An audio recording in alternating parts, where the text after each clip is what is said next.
नमस्कार मित्रों, अश्विनी सेज में आपका स्वागत है। मित्रों, आज एक थोड़ी हल्की चर्चा लेकिन बड़ी गंभीर प्रभाव। यूं तो मैं व्हाट्सएप यूनिवर्सिटी में विश्वास नहीं रखता, न मैंने दाखिला लिया है, लेकिन फिर भी कभी कभी कुछ चीजें ऐसी मिल जाती हैं जो कहीं ना कहीं दिल को, दिमाग को झकझोरती हैं। ऐसी एक पोस्ट परसों मुझे व्हाट्सएप पे मिली। बात बड़ी सामान्य थी, लेकिन जब उसको पढ़ा और उसकी गंभीरता का अध्ययन किया तो कहीं ना कहीं दिल पे लगी। कंटेंट ये था कि सरकार जाने के बाद बहन मायावती के जो एक बहुत विशाल स्तर पर जो उनका जन्मदिन मनाया जाता था, हजारों करोड़ों का चढ़ावा आता था, अब क्यों बंद हो गया। सरल सी बात है, लेकिन बड़ी गंभीर है। दूसरा, उसमें एक पोस्ट पड़ी हुई थी कि अब क्यों नहीं सैफई में महोत्सव होते, सपा सरकार में क्यों होते। बात सही है, 300 करोड़ रुपए के भव्य आयोजन किए जाते थे, बॉलीवुड की अभिनेत्रियां वहां पर नृत्य करती थी, अब क्यों नहीं हो रहे। फिर एक बात कहीं ना कहीं दिल को लगी, अब चिदम्बरम क्या गमले में गोभी जो है करोड़ों रुपए की क्यों नहीं उगाई जा रही। बड़ी छोटी सी बात है, लेकिन बड़ी गूढ़ है, गंभीर है।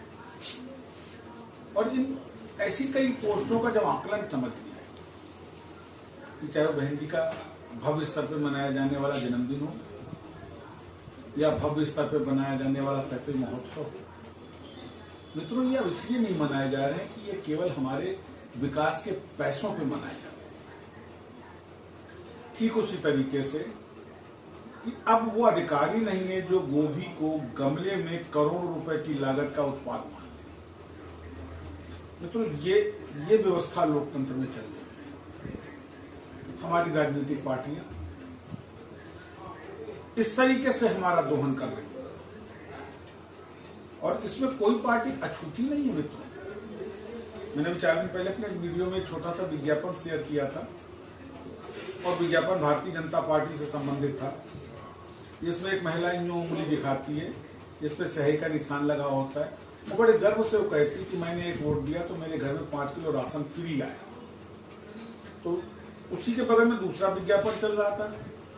एक महिला साइकिल में सिलाई मशीन लाद के लाती है, तो एक लड़की पूछती है, अरे क्या कांग्रेस ने दे दी, 1 लाख रुपया आने लगा। मित्रों, सवाल ये उठता है कि हमारे विकास के पैसे पर इन राजनीतिक पार्टियों इस तरीके की कदम क्या ये स्वीकार्य होने चाहिए सभ्य समाज में, लोकतांत्रिक व्यवस्था में। और क्यों नहीं इनको लेकर के चुनाव आयोग जो इन राजनीतिक पार्टियों का पंजीकरण करता है वो अब तक गंभीर हुआ। सैफई महोत्सव को लेकर के बड़े विवाद हुए, लेकिन ये अनवरत चलते रहे, क्योंकि तब शासन सत्ता में समाजवादी पार्टी थी उत्तर प्रदेश। ये वही समाजवादी पार्टी है जिसके नेता ने भी 4 दिन पहले अपने एक नेता के वोट जिहाद शब्द को आवृत करने का प्रयास करते हुए कहा कि ये वोट जिहाद जो है ये वोटरों को प्रमोट करने वाला स्टेटमेंट है, उनका उत्साहवर्धन करने वाला स्टेटमेंट। जिहाद सुना, लव जिहाद सुना, वोट जिहाद। तो क्या इस तरीके के जो मैटर हैं वो क्या धार्मिक दृष्टि से जोड़े जाएंगे। ये मित्रों गंभीर है।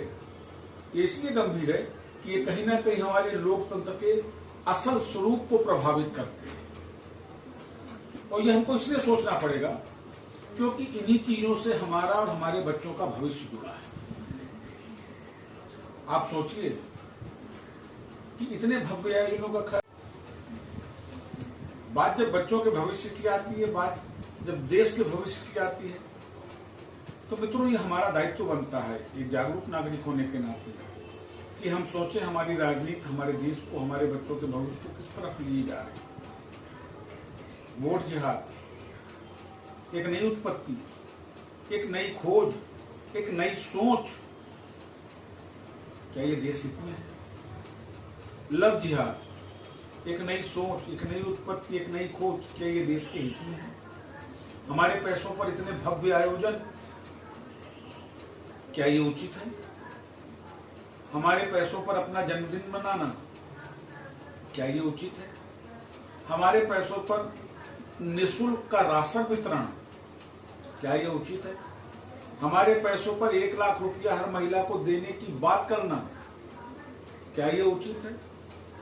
वो आपको नहीं लगता कि ये वोट की कीमत निर्धारित की जा रही है?